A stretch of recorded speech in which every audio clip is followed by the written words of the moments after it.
Hi everyone, Jag here from the Campus Catalog team, and in this video we're going to be talking about the Nova Scotia Student Assistance Program. Now this program is in place for post-secondary students that are studying in Nova Scotia and that might have a need for additional financial assistance. So essentially this program helps students ensure that they're able to go through post-secondary education and take on lower interest loans in order to finance this education. So rather than going to a bank, this program is in place to help those types of students. In this video, we're going to cover what is the program, what is the eligibility requirement, what is the application process, what resources are available for you in order to help you with this process. And closer to the end of this video, I'm going to be discussing a little bit about how you can use these loans in order to access additional money. So you may be thinking to yourself right now, I don't actually need this money. I'm in a pretty good position. But if you wait till the end of the video, we're going to be talking about how by accessing this loan, you can unlock additional bursaries, scholarships, and grants. So stick around till the end of the video where we have that conversation.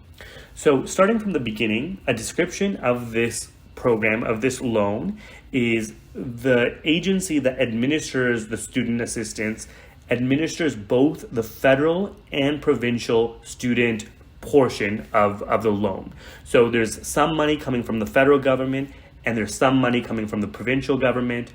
This central agency administers both loans. So when you apply, you're actually applying for money from both of those institutions. I know that's a little bit confusing, but the key message there is you don't have to submit two different applications.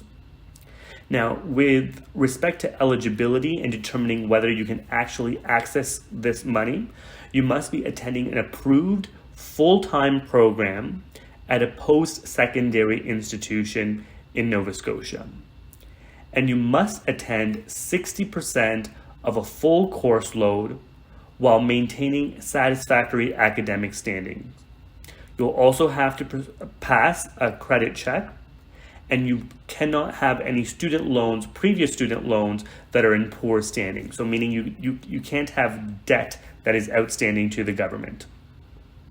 One thing that is important to note here is if during your education you drop a course and you start working part-time and you go lower than that 60% threshold, it's important to really be sure that you know the full scope of what happens when you go down below the 60% threshold.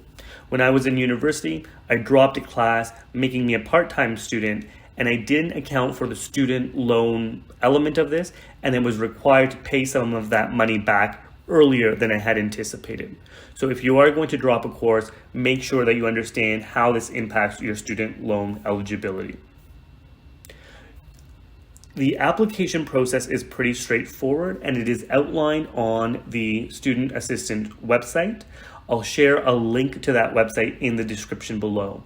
Essentially, what you need to do is log into their portal, create a user login for yourself, and fill out some additional questions around, what your income looks like, what program you're going to be participating in, how much your tuition is going to cost, and they're going to ask you some additional personal details to understand whether you're eligible for this loan. A key takeaway from that application process is even if you are denied funding for the first round, I encourage you to appeal or reapply for the loan in a subsequent year. Just because you were not given the money in the first year doesn't mean you won't get it in a second year. And that's actually the situation which happened to me. I didn't get it the first year. I applied again the second year and I was eligible. So it's important to note that your circumstance can change, your financial circumstance can change, and you can appeal the decision and a different decision can be reached in a subsequent year. In order to apply, you will need your social insurance number, and there is no fee for applying to this program. So essentially, you are not risking anything, you're not losing out if you go ahead and just put in an application. The program is offered in English, or the administrative element of the program is offered in English, And so just be aware that that will be the primary language that's being used. Now, one of the things that you want to know while you're not really thinking about paying back the loans right now is when you graduate from university, there will be a little bit of a period where your loans are not due. And the important thing to note, though, is that interest will start being charged to your account, to your loan amount, upon graduation. So even though you're not required to repay that money until sometime in the future, they will start charging interest right away. And that's something that I didn't really pay attention to after I graduated. I thought I had more time before they started charging interest, but the interest is charged sooner than the time that you need to start paying that money back. So if you don't want to be charged interest, it might make sense for you to pay that down as quickly as possible. A common question with these loans are, does the government see how you are spending the money? And the short answer is, they are not looking into the details of how you are spending the money. So when you do receive that loan money, you can choose whether you need to spend it on clothes, groceries, or textbooks or tuition. They're not looking at the details of how that money is being spent. But keep in mind that upon graduation, you will need to repay that money rather quickly. And so if you do mismanage those funds, that is a liability that you're taking on for yourself. So I encourage you to allocate those funds in a conscious manner where you're initially paying down tuition, buying the books that are necessary, and any additional funds that you do have left over, you're allocating it on a responsible basis. It may not be a good idea to use that money to go on a spring break vacation, just a heads up. On the Student Assistance website, there are a variety of great resources that I encourage you to check out. One of the resources is a calculator, which will look at what is your income, what are your expenses, and give you an estimate of how much money you might be eligible for. Also on the website is a loan repayment estimator, which helps you understand upon graduation what amount of money you need to pay back and how long it will take to actually make those payments.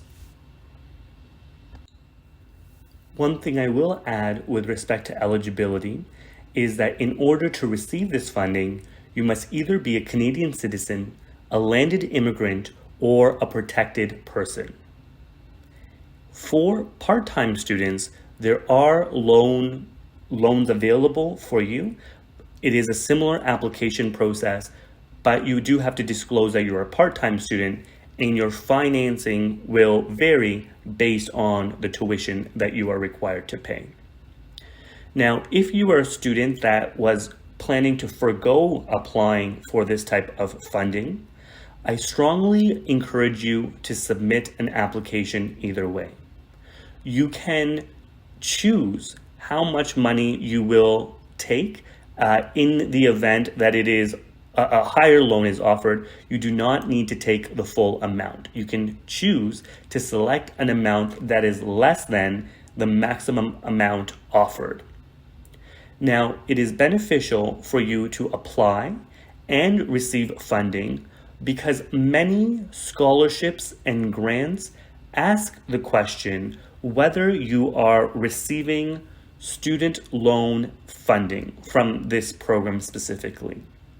And many scholarships and grants require that you have received funding from this source. The reason why is they are seeking to support students that are in a lower bracket of ability to finance their education. So they use the Student Assistance Program as a way to determine which students have already been screened for low finances in order to be able to eligible for their scholarships and grants. Now, I know the words scholarships and grants have different connotations to different people, and maybe we're not familiar with what they mean, but essentially it's money that is offered without a requirement to repay that amount of money, and it's offered based on a variety of criteria that the scholarship or grant can determine.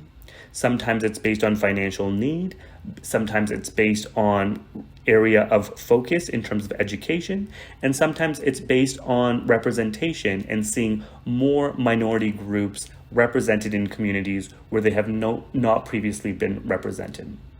So by applying to this student assistance program, you are making yourself eligible for additional funds that you would not have been previously considered for.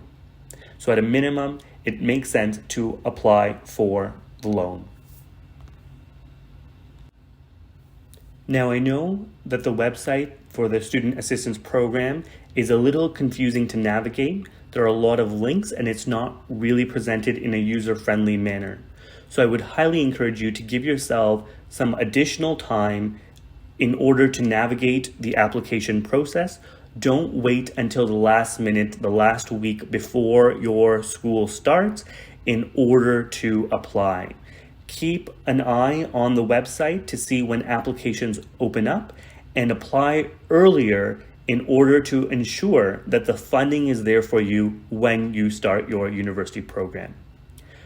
You want to make sure that the money is in your bank account so that you can pay your bills on time. So spend some time on the website, get familiar with it, start the application process earlier, understand what information you will need in order to apply, and then submit an application well before the deadline.